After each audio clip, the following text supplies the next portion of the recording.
Következő és egyben a mai nap utolsó előadója, dr. Gyulai Iván, aki nagyon messziről jött ide, és ezt külön köszönjük neki. Egy 6 órás autóúttal érhető el Szuhafőről Pécsudvard.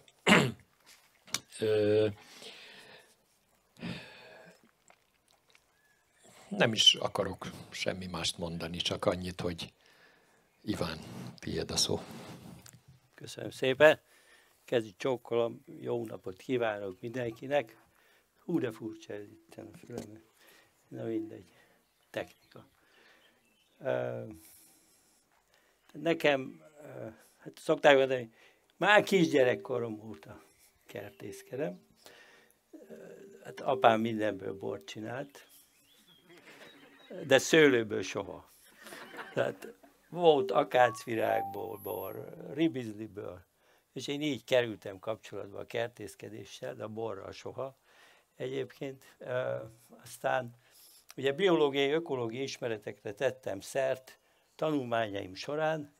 12 évet töltöttem természettudományos múzeológusként egy múzeumban, ahol az volt a feladatom, hogy gyilkoljam a természetet, és gyűjteményt csináljak belőle, és aztán onnantól kezdve ugye az Ökológiai Intézet alapítványnál dolgozom a mai napig nyugdíjasként, és 25 év mélymúlcsos kertészeti tapasztalattal rendelkezem. Hát, ennyit magamról. Tehát első felvonás megküzdés a talajjal. Tehát mert hogy az volt, hogy beszéljek a nehézségekről. Most hát az első nehézség azon a telken, amit 27 évvel ezelőtt adott nekem az Úristen, az egy nehéz agyag szarmatakavicsal berakva. Hát szoktam is adni a vendégeimnek ásót. Most már csak villát tudok adni, mert az összes ásót összetörték. Tehát nem lehet bedugni a földbe még a villát se. Ez olyan. És hát ugye először elkezdtem ásni, szántani, mint hogy mindenki, legalábbis próbálkoztam vele. Aztán, hát itt tudom én, ebbe az agyagba eldugtam 3 darab burgonyát, azt vedő burgonya, lett belőle 4 kisebb. Tehát szóval ilyen karriert kellett befutni. Aztán tudom én, szerencsés voltam. Én nem tudtam semmit se, csak egyszerűen szerencsém volt. Ott volt néhány ló, aztán egy darabig kiortam a trágyatárolóba, istáló trágyát, és akkor hát egy idő után meguntam, hogy oda kihordom, a trágyába érlem, onnan a földre viszem, de úgyse ér semmit, és akkor hát egyből vittem a földre. És hát ugye hogy lett ebből mély mulcs, hogy egy taligába berakta az ember az istáló trágyát, azt amikor kiöntötte, akkor abból lett 50-60 centi. És egyiket öntöttem a másik után, és így lett 50-60 centi a mély mulcs. Hatalmas tudomány van mögötte, tehát semennyi se. Tehát szoktam mondani, hogy úgy voltam vele a Jóisten a teremtéssel, hogy látta, hogy ez jó. És akkor én is csak ezt láttam, hogy hát ez működik. Tehát azért mondom, hogy teljes mértékben szerencsém volt. És hát ugye aztán valahogy előjött az ökológus létem is, annyiba, hogy egyszer kimentem a szántóföldről az erdőből a szántóföldre, és akkor rájöttem, ez az életem legnagyobb felfedezése, hogy ősszel a lomb betakarja az erdőt, a talajt, és akkor hát miért nem takarja be az ember is, miért takarja ki. Szóval, hogy betakartam, és akkor ebből lett a mély mulcs, ez volt a leánykori neve, most a felnőtt kori neve, 25 év után komposzthagyó mély mulcs. Még ez se elég magyar, de hát most már ezen nem fog változtatni. Hát csak, hogy itt valamit is mutassak a talajból, hogy milyen az felénk, ugye erre szokták mondani, hogy ebbe csak bukfencet érdemes vetni, vagy így a helyi szólás azt tartja, hogy valócosan 2 tonna megállítsa. Ma még tudnék ilyen idézeteket mondani a néptől, de nem teszem. És hát ugye az ihlet megvolt az erdőből, már elmeséltem, hogy hogy jött ez az egész, betakartam, és akkor ez volt az első év, így nézett ki, komposzthajó mémúcs. Na hát jól sikerült, ugye pockot tenyészteni. Tehát első éves sikerem az az, hogy rengeteg pocok lett, de ez olyan szinten volt a pocok, hogy így, ahogy ráléptem, akkor még nem tudtam, hogy nem szabad erre rálépni, hogy így beszakadt a lábam. Na most az ember azért lassan gondolkodik, ha nem is gyorsan. Egyszerűen rájöttem arra, hogy nekem ez a pocok nem az ellenségem volt, mert ugye ráraktam erre a nehéz agyag talajra, hát abban azt, ugye mindenki tudja, na ezt nem szabad múcsolni, ezt el fogják mondani a múcsos tudományban, mert az befüllecs, meg mit tudom én, mit csinál. Igen ám, de jött a pocok, és ugye alá ásott ennek az egésznek. De mit csinált? Alulról meglevegőztette. Szóval ugye nem lett volna ott a pocok, nincs levegő, nincs korhadás, totál anérob múcs van. Tehát ugye már megint szerencsém volt a pocokkal. Na most jött a nem várt segítség, az erdei sikló formájába. Ez több szempontból is kamatozott a számomra, mert először is ugye véget vetett ennek a pocok inváziónak, másrészt a szomszéd asszony azt mondta, elkígyósítottam a falut. És 3 év múlva elköltözött. Ezt csak azért mondom, hogy akinek esetleg hasonló érzései vannak, kezdjen el mémúcsozni. Mert biztos, hogy nagy nyeresége lesz belőle. Na most ez az erdei siklók azok ugye kimúltak a pockokkal, de hát azért mégis ugye az a bizonyos ökológiai egyensúly, ami nincs, ugye, tehát van ez a színusz görbe, egyszer fenn, egyszer lent, tehát egyszer sok a pocok, egyszer sok lesz akkor a sikló, aztán sok a sikló, kevés a pocok, akkor kevés a sikló utána. Szóval, hogy lett utód, ez itt a résikról látható a képen, aztán úgy gondoltam, hogy ne legyek a véletlenre bízva, ezért hát, készítettem nekik ilyen téli hibernáló helyeket. Mint ami ott lehet látni, nem olyan bonyolult ez, akár csak egy ásó nyelet ferdén ledug az ember a földbe, 45 fokos szögbe, bele fog költözni a sikló. De hát csináltunk neki egy kis hotelt, szóval azóta stabilan ott vannak, és hát ez az egyik bevált megoldás pocokra. A fák védelmére, meg ugye nem ide tartozik most, közvetlenül, azt pedig úgy hívják, hogy nárcisz. De minden állat ellen úgy hívják, hogy nárcisz. Jó? De hát, elmondom, látom, elmegyek valahova, ültetett egy szál nárciszt. Tehát itt 100 nárcisz van egy fa körülbelül. Tehát ez ugye télen-nyáron benn van, nem virágzáskor véd ez, hanem ennek a gumónak az illata az, ami hatékony. No, hát még mindig az első felvonásnál járok, sikerült a siklóval megküzdeni, utána jött a burgonya, és a rettenetes élményben volt részem.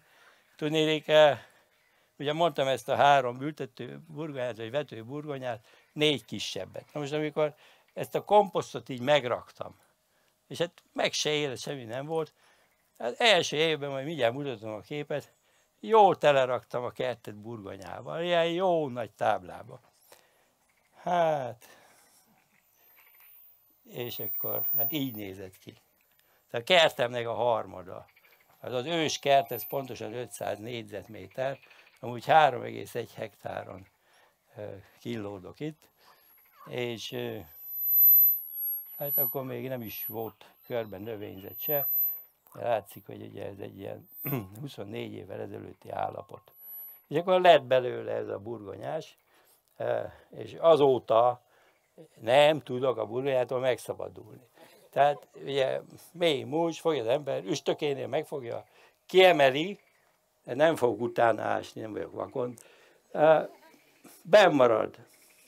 árva kell. Most ugye tudják, hogy nem szabad burgonyát egymás után ültetni.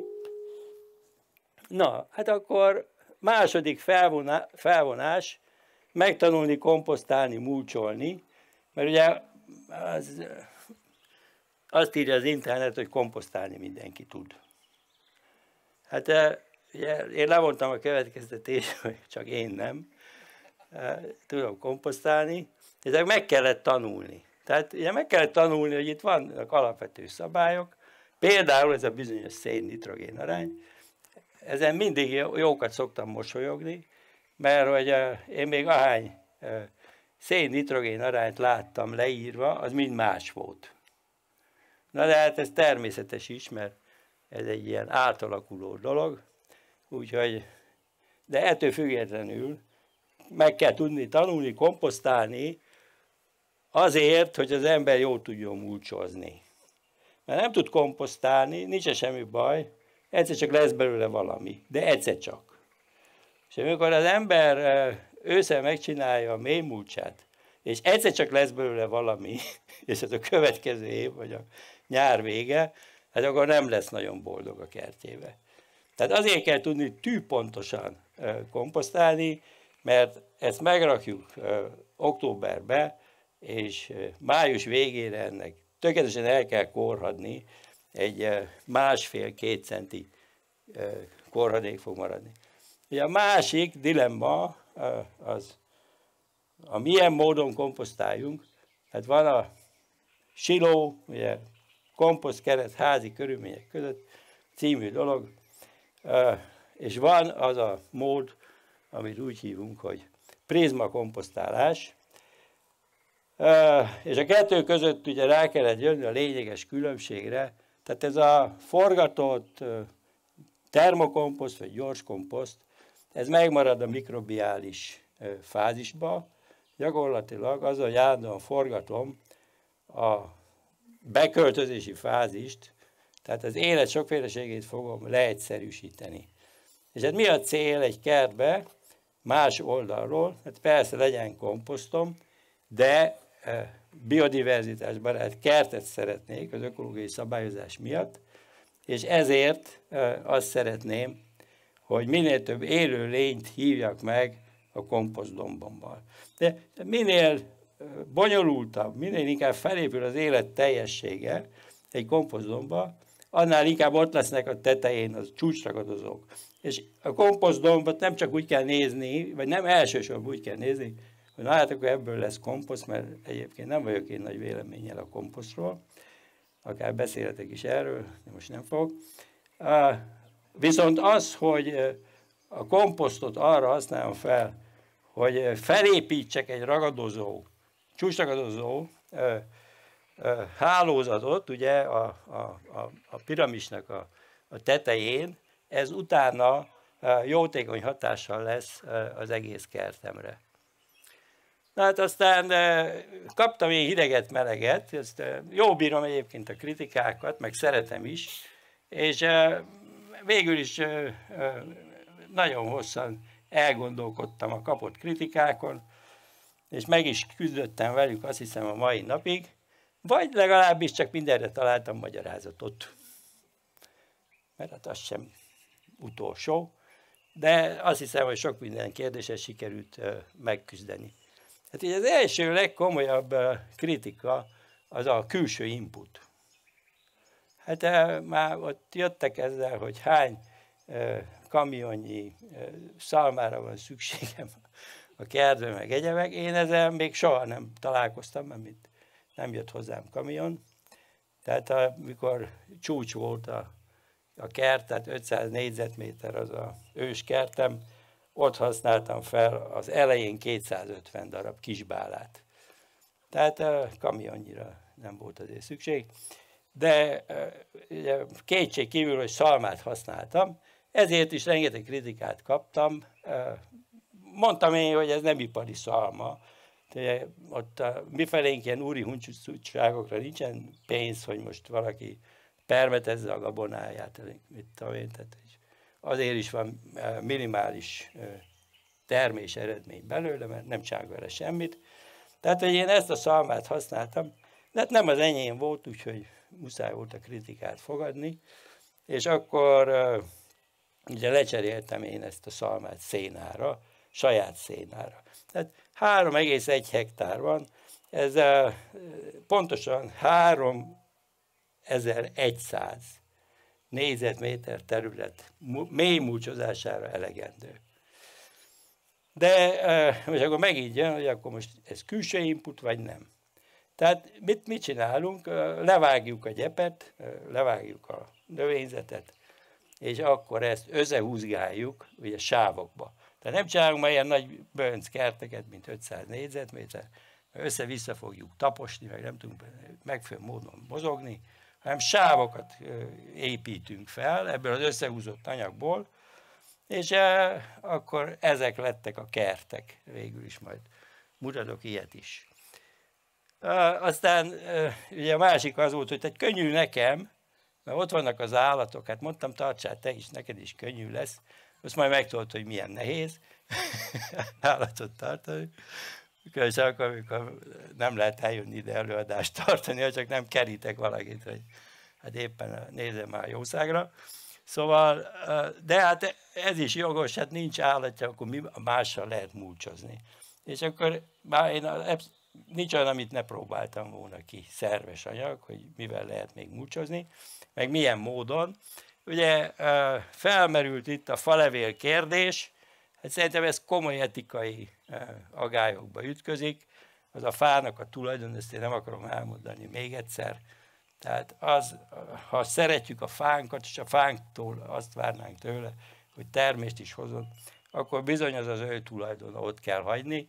Tehát hát persze a szomszéd által begyűjtött, ugye mindig ez a mentsége a kérdezőknek, hát az nem okoz etikai agályokat.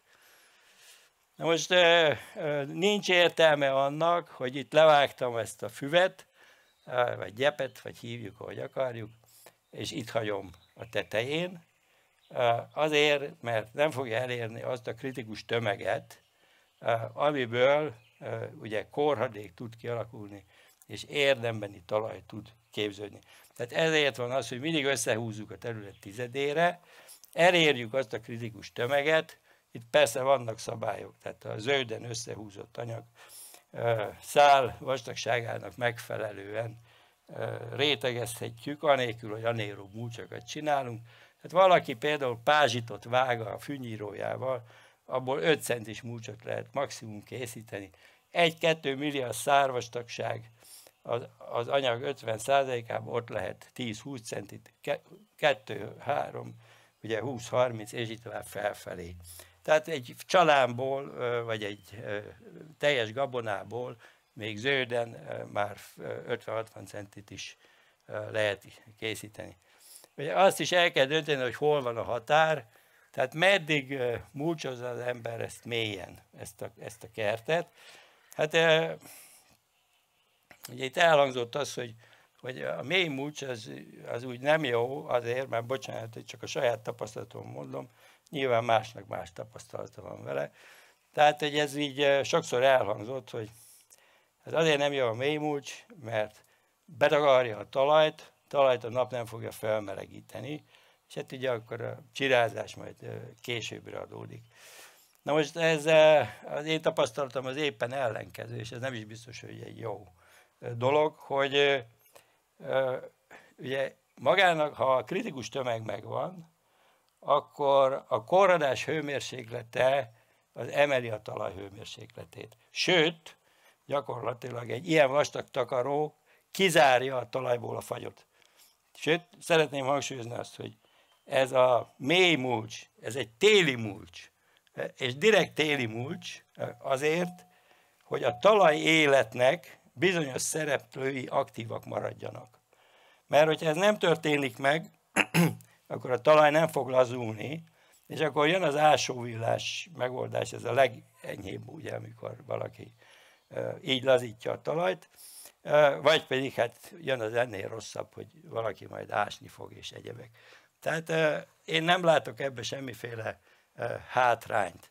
Na most, de hogy mégis meddig csinálja ezt az ember, Ugye most már 25 évet csinálom, és ebbe az őskertbe én most ilyen 25-30 centi vastagon építem már csak, tehát lefeleztem, de nem tudok alább menni, mert hogyha alább megyek, akkor nincs meg ez a kedvező hatás a talajon, hogy ott aktívan élet marad, elég szigetelő anyag, és hogy akkor ez a talajlazulás megtörténik. Eredeti koncepció az volt, hogy kiszaladunk belőle, majd egyszer csak annyival fogunk mulcsolni, amennyi növényi maradvány ott van. Ez a koncepcióm, ez jelenleg megdőlt. Ugye komposzt vagy mulcs című dolog, mindenki azt csinál, amit szeretne nyilván. Óriási különbség van komposzt és mulcs között. A komposzt az megérik ott valahol, egy helyen, az nem télire a talajt, ugye. Tehát úgy kell felfogni a mély mulcsot, mint egy nagy felületen megvalósuló hideg komposztálás. Tehát ez a helyes viszony a kettő között, de addig, amíg a komposzt az végigmegy rajta az élet, egy komposztdomba végigmegy rajta az élet, és én ezt a komposztot elviszem a talaj felszínére és kiterítem, ennek a komposztnak ott össze kell érnie a talajjal. Most amikor meg rajta van a mulcs, akkor ez folyamatában érik össze a talajjal, ilyen csúnya szót fogok használni, tehát interakcióban van a felszín, mint ahogy egyébként természetes körülmények között.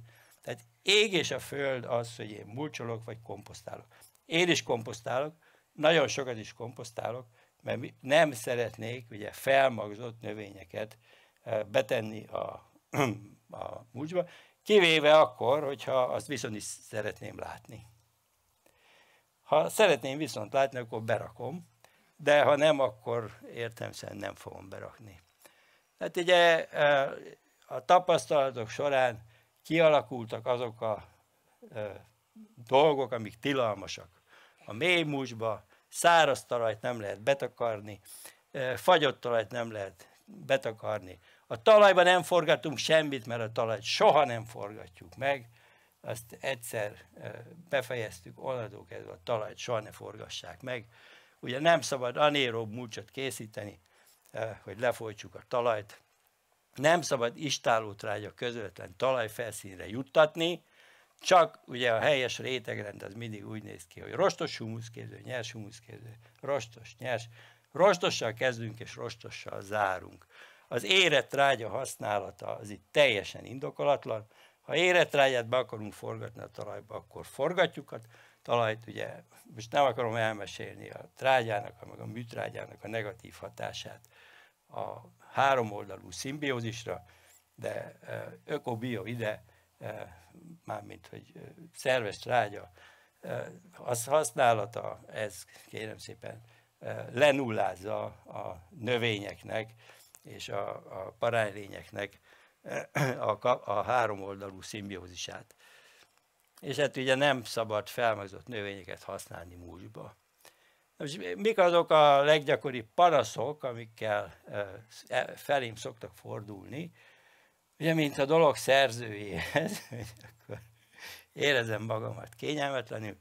Tehát a mulcs nem érett meg időre, május végére. Tehát milyen okok vannak? Nem volt megfelelő a szén-nitrogén arány, nem volt elég nedves, vagy éppen nagyon nedves volt, mert aztán nem volt benne elég levegő. Tehát itt azért nem muszáj ezt, sőt nem is szoktuk ősszel beállítani a víz-levegő arányát. De amikor tavaszig mondjuk nem esett egy eső egy aszályos télen, akkor azért tavasszal be kell állítani, meg kell nézni ezt van elég levegő, van elég víz, és hát ezt egy egyszerű marok próbával el tudjuk dönteni, ezt nem is kell elmondanom. Ugye mély almot használtak, ez egy nagyon gyakori hiba, nem figyelnek oda, ugye egy friss istálló alom, amit naponta kialmoznak, és egy fél évente kialmozott mély alom, az között óriási különbség van. Ugye vegyes falevelet használtak, annak ellenére, hogy nem etikus a falevelet elvinni, Hát ugye, ha csak azt nézem, hogy a különböző faleveleknek más a korhadása fajonként, hát senki nem fogja egyenként kiválogatni, hogy ez most platán, ez most szilvalevél volt, ez most tölgylevél volt, tehát összekeverik, és ezért a korhadás ez nem fog egyszerre végbe menni. Nem volt megfelelő a részeknek a mérete, tehát túl kicsi részeket raktak bele, vagy túl nagy részeket, tehát az optimális részecske nagyság az 1-2 mm vastagság, és tetszőleges hosszúság. És hát túl későn készült el a mulcs. Hát általában megengedők vagyunk, hogy március elejétől már nem lehet, akkor befutunk a nyárba, ugye hőt generál a korhadás, és süt a nap, és ez a kettő együtt, ez már túl sok. Tehát lehet, csak nem lehet benne kertészkedni. Ugye, a mulcs tele lett gyomnövényekkel, gabonával, hát a szalma nem volt jó kicsépelve, hát erre szoktam mondani, hogy az emberek, tehát én ebből rengeteget tanultam. Tehát például most tudok vetni bármilyen magot, anélkül, hogy hozzá kéne nyúljak a talajhoz, vagy direkt vessek. Tehát ezt tanultam meg ebből a sok panaszból. Tudnék, hogyha az ember bekeveri a magokat szénába vagy szalmába, de nem a talaj tetejére teszi fel, csak bekeveri szénába, szalmába, megnedvesíti, akkor ezzel, tehát nem csak az fog neki kikelni, ami benne volt a szalmába, hanem az is, amit beletett. Tehát, hogy ez egy nagyon jó vetési módszer, ezt alkalmazom is. A mulcsot felmagzott növényekből építették, olyan állat alól származott az alom, amelyet nem sarjukból készült szénával almoztak vagy etettek. Tehát, hogy erre oda kéne figyelni, mert hogyha ekkora volt már, előregedett, lekaszálták, tele volt maggal, az állat megette, az hátul ki is fog jönni, és vígan kikél. Ugye nekem tavasszal az almafa okoz gondot a kertembe, mert hogy a lovak télen mindig kapnak 1-1 kiló almát. És akkor, hát ezt én viszont is látom, illetve ilyenkor most elkezd kezdeni a görög dinnye, azt mondja, nyáron eszik, ugye az is benne van az istáló trágyában, és akkor az kell csőstül. Tehát, hogy vannak ilyen dolgok, keresztül ment az állaton, megjelenik a kertembe. Aztán komposzttal takartak, hát ez egy városi legenda, hogy hát a komposztban abban nincsen gyom. Nem a csodát, csak tele van azzal. Tehát ennek van egy helyes kezelési módja, ezt is meg kellett tanulni. Kiraktuk a komposztot, nem volt másunk, akkor vár az ember türelmesen arra, mondjuk ez május közepe biztos, hogy megjelenik a disznóparé, megjelenik benne a libatop, amikor már tarkálik, pirosodik ugye a vetés a komposztban, akkor ujjunkkal ki szoktuk söpörni, gyorsacskán, 3 naponta ezt megismételjük, amikor már nem kér senki, na akkor lehet vetni a komposztba. Ha nem ezt csináljuk, akkor nem fogunk meggyőzni, akkor gyomolhatnak. Tehát mindig mindent meg kell előzni, ez a lényeg. Nem takarták ki a mulcsozás előtt az évelő gyomokat. Ugye hát ez a másik tarackos történet főleg, vagy hát az apró szulák. No, erre panaszkodnak az emberek. Nyugtatgatom őket, hogy hát hagyja már azt a szulákot, majd hozzákötötte a paradicsomot a karóhoz, utána vágja el, mert akkor nem kell neki dolgozni, de hát hiába beszélnek. Jó, hát ugye itt van ez a betakarom, kitakarom című történet. Papírt azt nem hagyunk bele, az egy ártalmas dolog. Ez is egy ilyen permakultúrás mánia, ugye, hogy papírt hagynak a talajon. Ezt nem lenne szabad. Na hát azt mondja, a mulcs nem érett meg időre. Ja, ez már volt. Mit akartam? De jó, ez már volt. Tehát nem keltek ki a vetemények. No, ez aztán rettentő. Hát van, aki fogja azt az apró magot, répát, nem tudom, és salátát, rászórja az éretlen mulcs tetejére. Hát ez nem fog kikelni. Tehát ugye meg kellett tanulni azt nekünk is, hogy mi az a növény, és mi az a szaporítási mód, amit ez mély múzsba nagy biztonsággal lehet használni. Tehát ilyeneket szoktak mondani, hogy nem volt jó a vetőmag. Hát én nem tapasztalom ezt, hogy nem jó a vetőmag. Ha magamnak fogom, azért nem. A bótba egy fémzárolt mag az nem lesz rossz. Tehát, hogy azért jó, persze eltettem már 3 évre, meg 4 évre, elfedkezett róla, persze, hogy nem fog úgy csirázni. Aztán nem tartották be a vetési-ültetési útmutatót, de direkt csináltunk egy ilyen vetési-ültetési útmutatót, leírtunk benne mindent, hogy kell a múzsba, mikor vetni, mikor csirázik, hány fokon, mindent leírtunk. Hát nem szokták az emberek elolvasni. Ezt megnézhetnék amúgy az interneten is, mielőtt elkezdenek egy magot vetni. Körülbelül 100 cikket elolvasnak, akkor azt tudnák átlagolni, de ugye direkt ezért csináltunk ilyen útmutatót. Aztán megette a pocok, hát ez is egy vicces történet, mert hát ide szépen sorba levetette az uborka magot, egy irányjelző táblát kirakott a pocoknak, jobbról balra, itt tessék menni, ugye végigment a földbe, nem is látja. Ő keresi, hogy hova lett az uborkája, az oda nyúl a földhöz, akkor fog az ujjacskája ugye belukadni a pocoknak a járatába. Tehát, hogy hát, miért hívta meg a pockot? Elvitték a hangyák, hát olyan növény, amin van esetleg hangyakalács, aztán kiszáradt, megfulladt a mag. Ez az utóbbi szokott lenni a legtöbbször. Szóval, hogy az emberek úgy gondolják, agyon kell locsolni azt a földet, meg a palántás, hogy mindenkit agyon kell locsolni. Tehát nem kell agyon locsolni, több oknál fogva sem kell, mert hogyha nem hagyjuk a növényt száraz körülmények között, akkor állandóan locsoljuk, akkor gyökér fenn fog maradni. Tehát ez az alfa és omegája, kérem szépen a vetés nedvesítésének, hogy bizony szomjaztatjuk a növényeket, hogy minél mélyebbre menjen a gyökér. Szóval el szoktam mondani, hogy egy fejes saláta. Ha valaki palántázza, a gyökér 20-25 centi mélyen lesz, ha magról veti, akkor 1 méter, 1 méter 20 lesz. Hát most melyik fog tudni öntözés nélkül megélni? Aztán utána minden nap locsolhatja tényleg a fejes salátáját. Tehát mindig meg kell előzni a problémákat, és ezért fontosak ezek az ismeretek. Ugye megették a csigák a csira növényeket, sajnálatos esemény, erről majd külön szólok. És hát akkor itt van mit ültetetek a mélybúcsba, tehát hogy nem korradt el a mulcsom, ott van az egész, nem tudom, semmi nem történt vele, akkor bármilyen földlabdás palántát el lehet beleültetni. Túrok benne egy kis gödröcskét, beleteszem a földlabdás palántát, ebbe biztos nem fognak csalódni. Ugye szabadgyökeres palánták közül ültethetek, én senkinek nem javaslom, hogy szabadgyökeres palántát ültessen.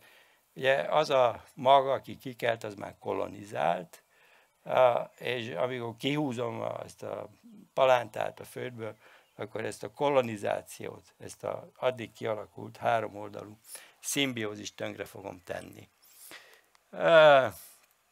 Vethetek ugye burgonyát, kabakos növényeket, pampam, kukoricát, de minek, és itt van, akiket nem vethetek bele. Ugye mit vethetek, ültetek a kész televénybe, bármit, amit a talajba is szoktunk. De miről van szó? Elhúzom a még el nem korradt mulcsot a talaj felszínéről, és arra vetek, vagy abba vetek. Ez mindig attól függ, hogy mennyire fejlett a mulcsom.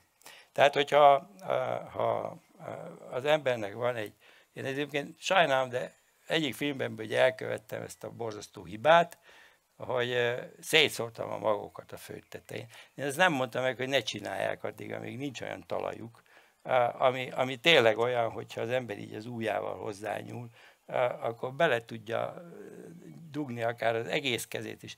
Tehát annyira laza televény talaja van, akkor vethet így. De hogyha nincs ilyen talaja, mert még nem jutott el odáig a talajképződés, akkor nem vethet így.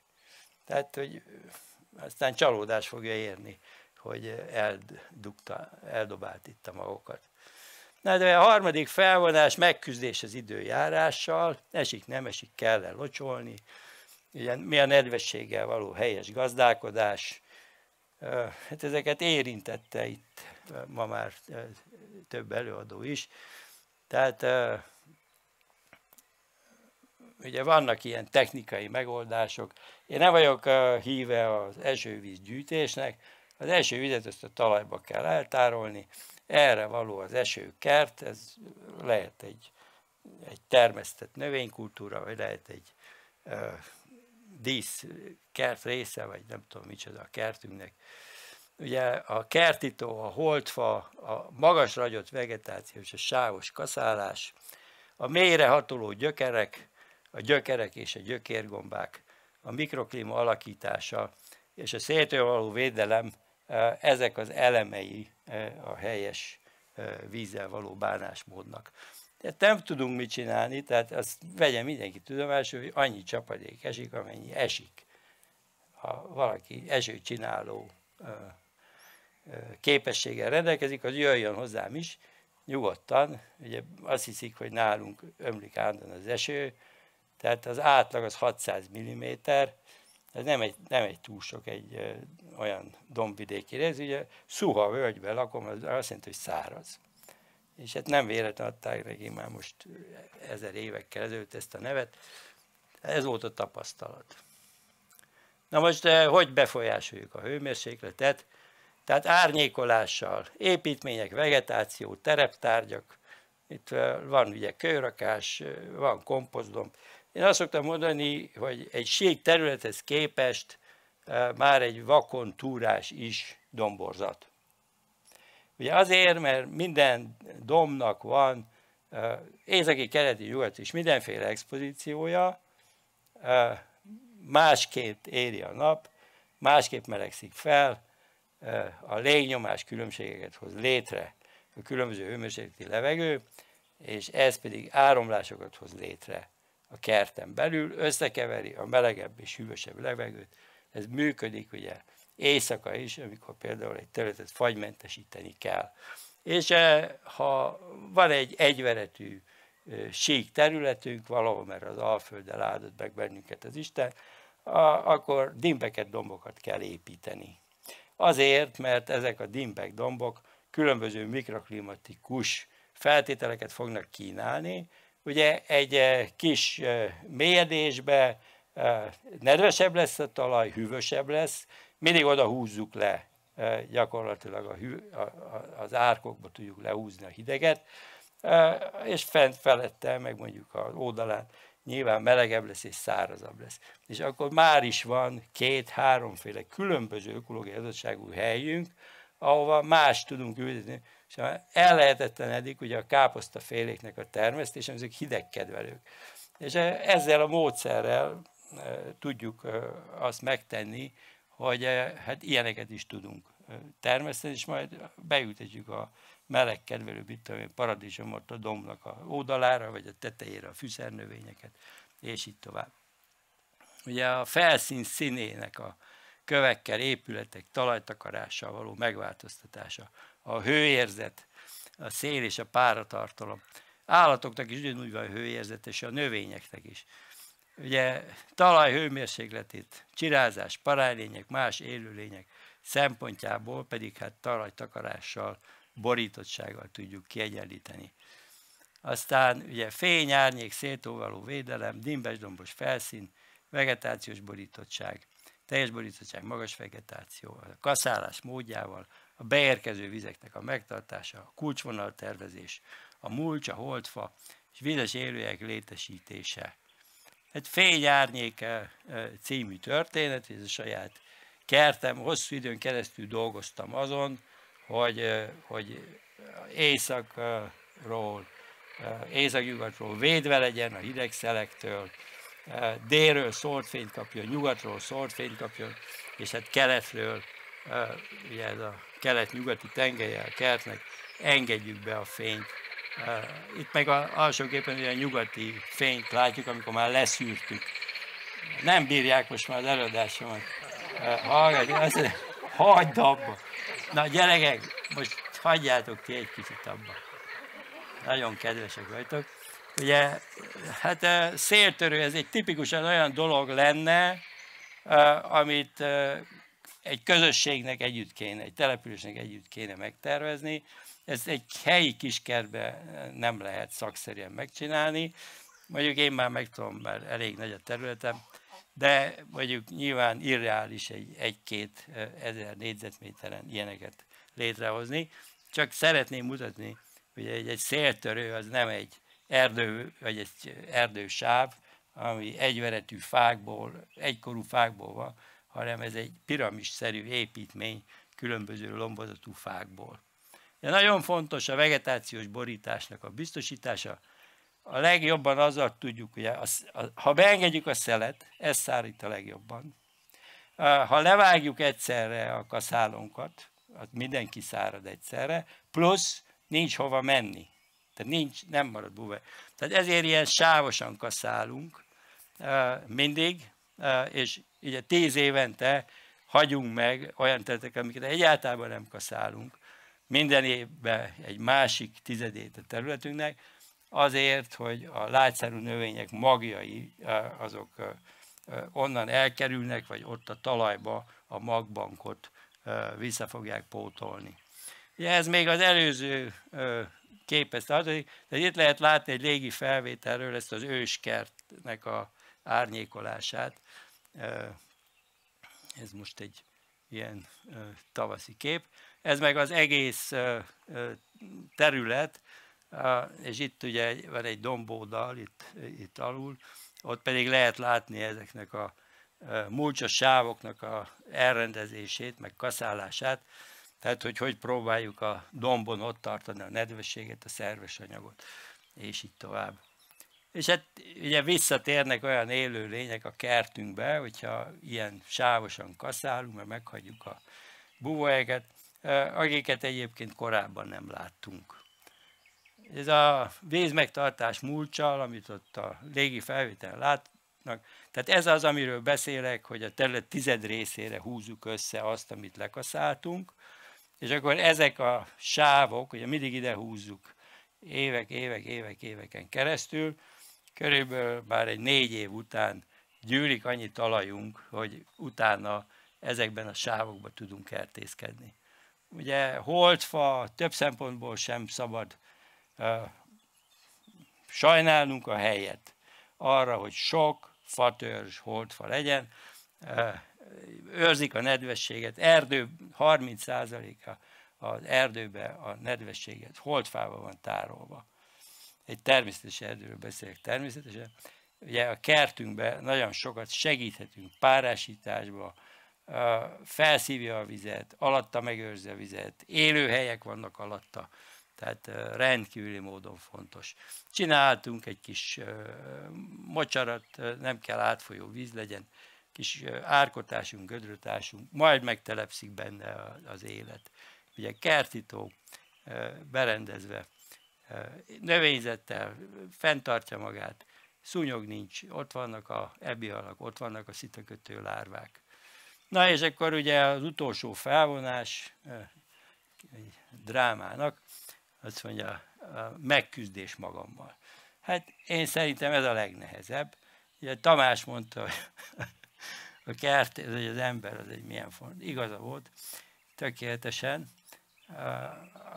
Hát ugye szoktam mondani, hogy egy kártevő van a kertben, az a kertész, tehát szóval mi magunk vagyunk a legnagyobb akadály. Ez elsősorban a megszokásokból táplálkozik, tehát a saját magam története, őszinte akarok lenni, tehát voltam ugye kertész, meg ökológus. De nem voltam ökológikus kertész.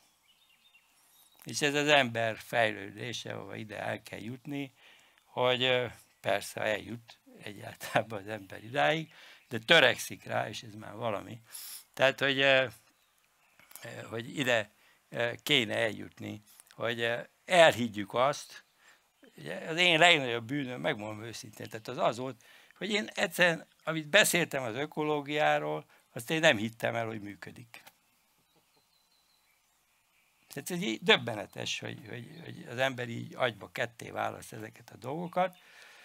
És ez nem helyes, mint tudjuk, de rendkívül nehéz ezen áttörni.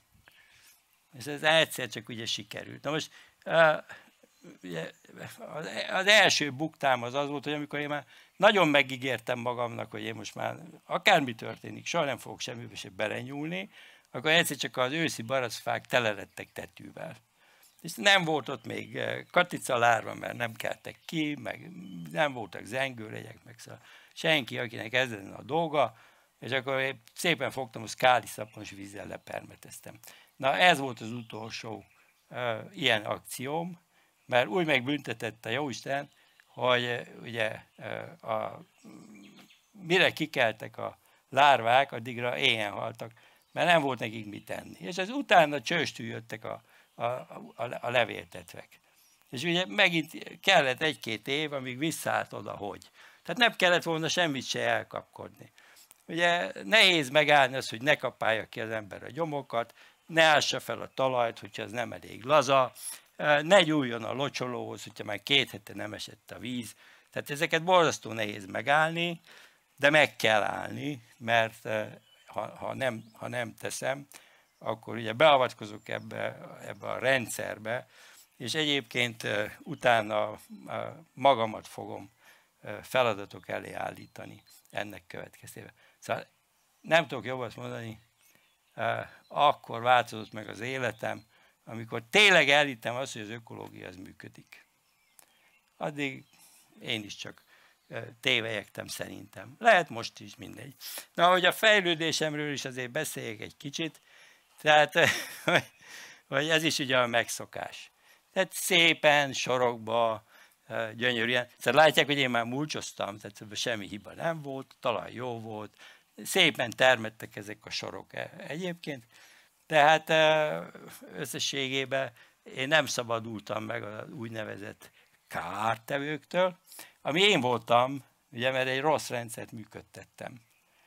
És hát látják, szépek ezek a káposzták is, meg mindenfélék, csak egy baj van, hogy ezek is sorban vannak. Mert hát aztán még ugye itt is ilyen fótok meg sorok vannak. Szóval én ma már azt vallom, hogyha 3 növény van egymás mellett, ez már monokultúra.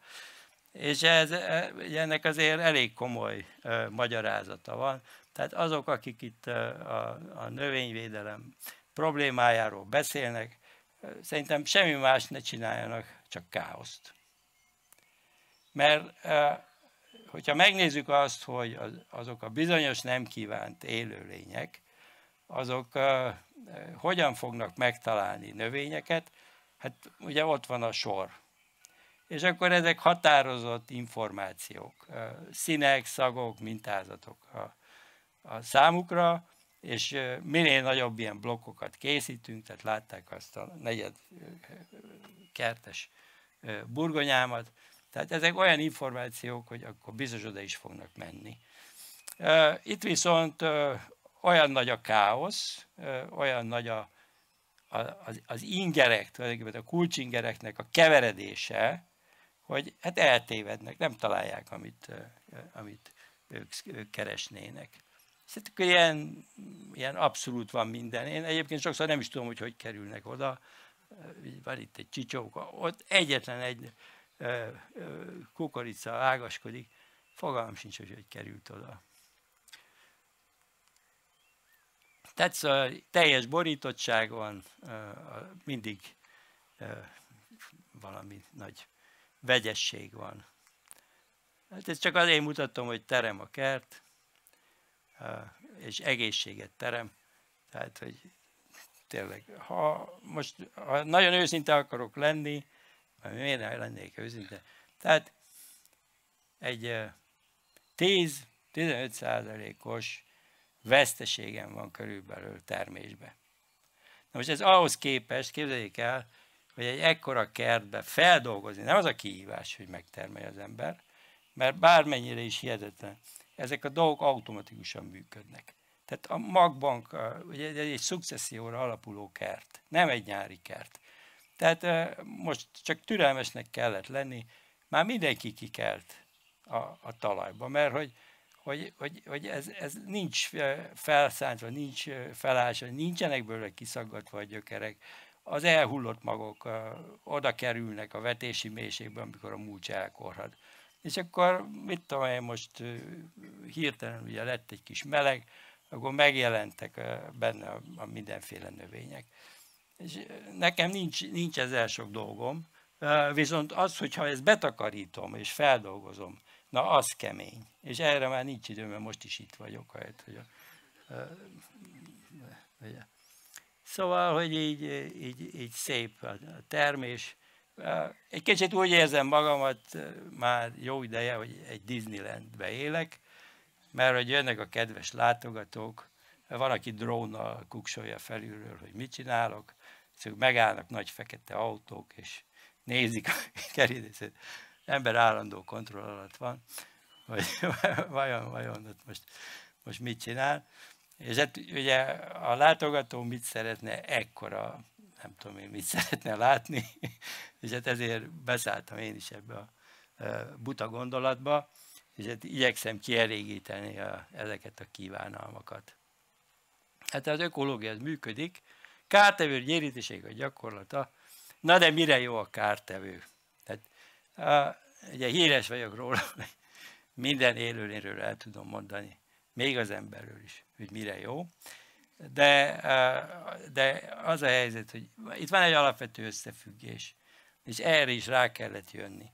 És most ebben az évben elég szomorú vagyok, mert nálunk volt 10 egymás követő hajnal, amikor 15 fok alá szállt a hőmérséklet, mínusz 15 fok alá. És szegény spanyol csigák kifagytak. De szinte teljesen. És ugye most jön a döbbenet, hogy tavaly 23-as év, még a 24-es év eleje is csapadékos volt, csiga-csiga hátán, és mindenki, de ott voltak azok a szervezetek, akik korlátozták őket. Most ezek hiányoznak. Tehát ugye arra kellett rájönni, hogyha nincsen préda, akkor nincs predátor. Hát magyarul mondva, hogy nincs idézőjelbe vett kártevő, akkor az se lesz, aki gyérítse őket. Tehát ez a kettő összefügg. Tehát tudomásul kell venni, hogy mindenkinek, tehát az, aki számunkra teljesen hülyén néz ki, vagy fölöslegesnek, vagy károsnak néz ki, annak minimum az a szerepe, hogy másnak táplálék és fenntartja annak a populációját. És ettől lesz ugye diverzitás barát egy kert. Ugye külön szeretnék kitérni a meztelen csigára, és aztán másra külön nem fogok kitérni.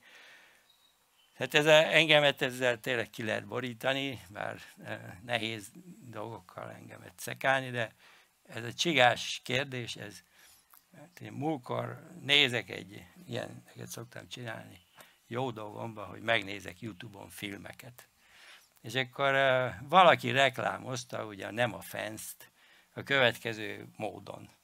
Azt mondja, hogy hát terjed az országban a mély mulcs, ugye mint valami hülyeség, de azt mondja, nagyon jó ez, van vele egy baj, hogy beleköltöznek a meztelen csigák. És akkor tessenek szívesek lenni Nem a Fence-et venni, mondja a reklámozó, azért, mert akkor lesz mélymúlcsuk is, meg nem lesz csigájuk is. Szóval egy kicsit szeretném az igazságot ezzel részletezni. Bocsánatot kérek. Tehát, hogy ugye van ez a csúnyát fogok mondani, Phasmarhabditis hermaphrodita nevű fonálféreg. Ugye ez egy Moraxella osloensis, még csúnyábbat mondok, patogén baktériummal táplálkozik.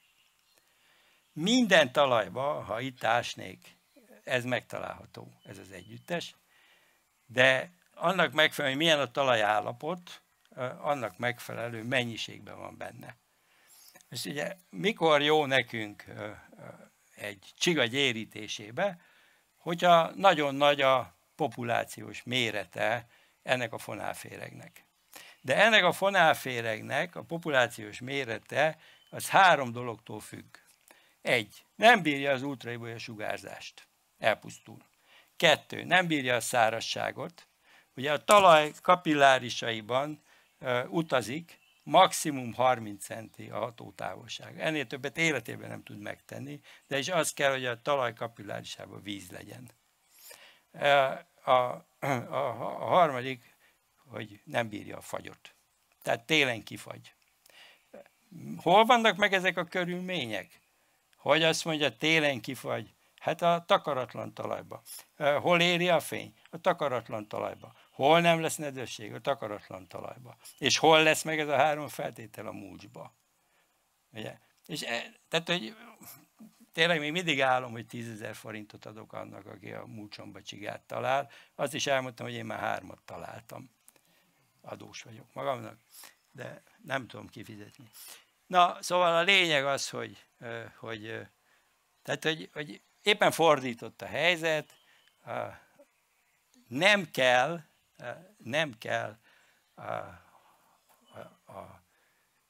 ennek a fonálféregnek, nem kell csiga ahhoz, hogy megmaradjon a talajba, neki ugye ez a baktérium kell, akivel ő táplálkozik.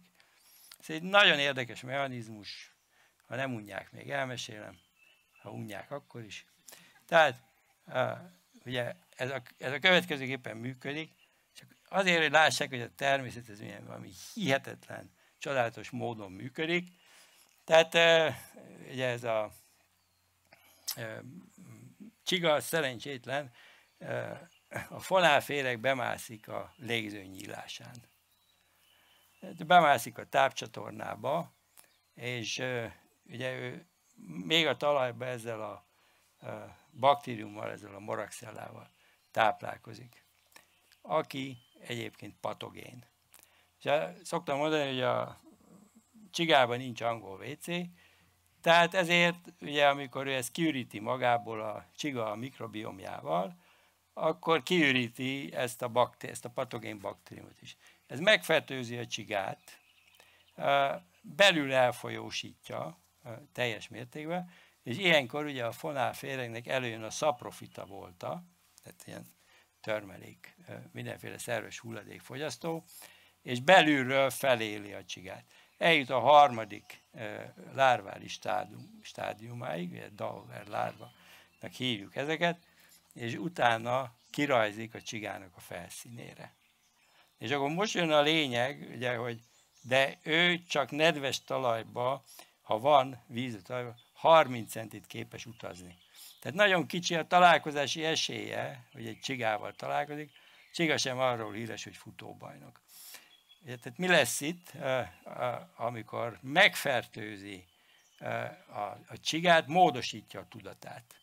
A csiga abba adja a táplálkozást, és elbújik egy olyan nedves, hűvös helyre, ami ugye kiváló élőhelye ennek a fonálféregnek, de ide fogja csábítani az összes többi meztelen csigát is, mert hogy az kanibál, és akkor nem a fonálféregnek kell felkeresni a csigát, hanem a másik csiga keresi fel a megfertőzött csigát, és akkor így ugye végigmegy az egész populáción a fertőzés.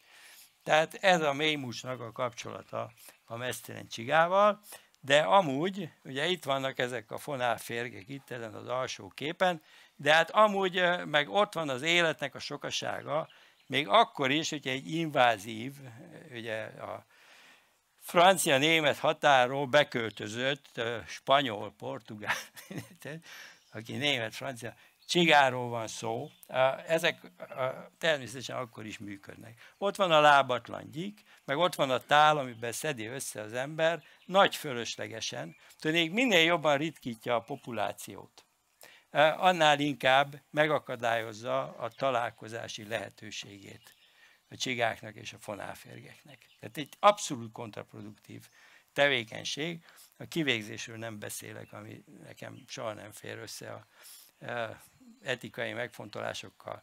És akkor itt van ugye ez a csoda lény, az én kedvencem, a lótücsök. Tessék megnézni, itt a nagy meztelen csiga, aki egyébként hát a pincénkbe tud ugye tároló zöldségekbe kellemetlenségeket okozni, de a kertünkbe sose. Ráadásul eszi az összes többi meztelen csigának a petéjét. Tehát egy kiváló csiga gyérítő valakiről beszélünk. Hát szegénynek nem volt szerencséje, de ezt a példányt a bordás csigarabló az már megszívta. Ott lehet látni, hogy adott neki. Most ugye az, hogy nekünk legyen bordás csigarablónk a kertbe, az csak annyit kell csinálni, hogy csinálunk egy ilyen kéregvárat neki, abba behúzódnak a bordás csigarablók, és oda mennek egyébként a csigák is nappalra, és hát akkor ők majd ott elintézik, lejátszák a kártyapartit. Ez a nagy Szent János bogárnak a lárvája, aki egy spanyol csigát éppen megszúr, ugye ő több helyen megszúrja, egy emésztő enzimet bocsát bele, az lokálisan megemészte a csigát, több szúrás, akkor egy ilyen nagy csiga is elhalálozik. Ugye a kis Szent János bogárnak is hasonló.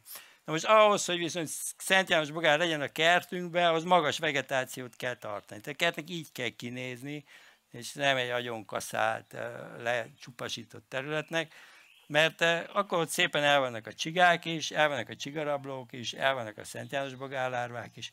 Mit kell nekem tudni, az, hogy ők ott mit csinálnak? Tehát nem kell filmre venni, de a lényeg az, hogy egy ilyen berendezésű kert, és akkor szeretném elmondani, hogy ez nem jár azzal, hogy itt ne legyenek ehető növények, tehát most ezen a képen talán éppen nincs itt, de mondjuk például nekünk ugye rengeteg nagy bojtorján tartunk a kertbe, ami egy ehető növény. Tehát esszük a gyökerét, esszük a levélszárát, még kell répát, meg pasztánákat, meg mit tudom itt termeszteni, amikor ott van egy növény magától. És hát ugyanígy ott vannak benne az aszatok, előzőképpen lehetett is látni. Ugye ez egy szarvasbogárbarát járda a kerten keresztül, ami azt a célt szolgálja, hogy ugye leássuk ezeket a fa tuskókat, ezen lehet járni, hogy az embereknek ne legyen sáros a lábuk. A repedésekbe beköltöznek a különböző ragadozó rovarok, mint itt lehet látni egy százlábút, alulról attól szarvasbogárbarát járda, hogy rágják ugye a fa törzseknek az alját a szarvasbogára. Hát mire jó a szarvasbogár?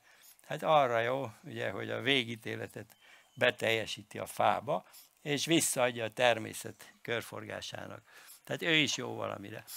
Itt a spanyol csigának a petéje, egy föld alatti üregben, amit a pocok ásott, és akkor ugye ebben van egy ilyen 60-70 darab pete, összesen rak 400-at egyébként életébe, és hát itt van a mi barátunk, ugye a lótücsök, aki, hogyha ezt megtalálja, akkor reggelire megeszik, és még kér 2 budjantott tojást. De ez azért fontos, mert ugye, hogyha azt a nagy csigát kéne neki megenni, akkor az megfeküdszi a hasát. De sok kis apró tojás, ebből nagyon hatékonyan rengeteget tud. Tehát ez ennyi csiga élet. Amikor egy nagyot teszik meg, és hány ige lesz utána, az azért már ugye nem olyan hatékony. Tehát mindig a leghatékonyabb szervezetek azok, akik a legkisebb, akár pete, akár lárvális állapotban korlátozzák azokat, akiket mi nem szeretünk. Na és hát akkor természetesen ugye vannak olyan lények is, akik aztán fülön csípik a szegény lótücsköt is, és senki nem marad ugye büntetlenül. Idős fákat meghagyjuk díszbogaraknak, ezek is a vég beteljesítését szolgáljuk. Ugye, ha magas vegetációnk van, és még napozó helyeket is létesítünk, ilyen rakott kőfalak, ugye nem kell ilyen nagyokat, elég kicsiket is, befejezem már rögtön hamar. Jó, akkor ugye meg kell hívni a brekkancsokat, ott volt a kertító hozzá, aztán itt vannak a különböző futóbogarak, Az ő neve nem más, mint inkvizitor, úgyhogy ebből lehet is gondolni, hogy mit csinál. Itt egy másik, ugye, ami kell neki, hogy itt a kertbe, fatörzsek megint, ami holdfa is, vizet is raktároz, alá tudnak bújni. Ne sajnáljuk a helyeket. Na, és akkor itt van az én barátom, hát most már több generáció, mert mindig kilövik szegényeket, de ugye van ott az a domb, amit láttak régi felvételről, ő tartja karba. És hát minden este, amikor a kutyák megkapják a vacsorát, akkor ő is jön, van egy kis asztalkája, és akkor már ott várja a vacsorát. És hát ugye természetes szövetségesem a pocokok elleni küzdelembe. Úgyhogy hallottam a vadászoktól, duvad, ki kell lőni egy rókának az életébe. Azt mondja, 5 őzgida és nyúl, 8 darab nyúl szárad a lelkén. Hát, hogy ezt a számot, hogy sikerült megfigyelni, azt nem tudom. De ha valaki olvasta Vásárhelyi Istvánnak a Rókáról című szóló kis monográfiáját, akkor tudja, hogy a róka az elsősorban rovarokkal táplálkozik, ugye a nyári időszakban, és hát aztán őz, gida meg nyulacska az a vadászoknak a képzetébe él, de hát ha szelektálja, akkor ott meg dolga volt vele. Na hát most 25 évet csinálom ezt, 25 évig kéne, hogy itt üljenek, hogy mindent elmeséljek, ami ez 25 év alatt történt, de most korlátozom magamat és befejezem. Köszönöm szépen. Köszönjük,